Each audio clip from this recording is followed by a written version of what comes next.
శ్రీమాత్రే నమః.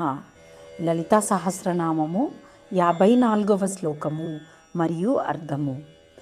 మహారూప మహాపూజ్య మహాపాతకనాశిని మహామాయా మహాసత్వ మహాశక్తిర్మహారతి. అన్ని శక్తులకు మూలమైనది పరాశక్తి.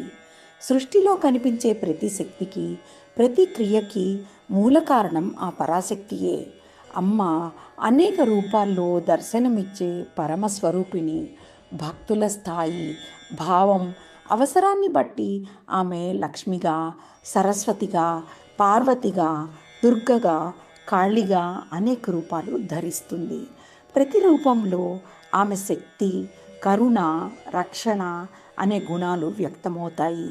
లోక సృష్టి, స్థితి, లయ అనే 3 క్రియలు కూడా పరాశక్తి సంకల్పంతోనే జరుగుతాయి. అందుకే అమ్మ సర్వశక్తిమయి, జగన్మాతగా ఒకే స్వరూపమైనప్పటికీ అనేక నామాలు, రూపాలతో భక్తులకు అనుభూతినిస్తుంది. సమస్త జగత్తును ఆవహించిన పరబ్రహ్మ స్వరూపమే అమ్మ. Subscribe for part 2.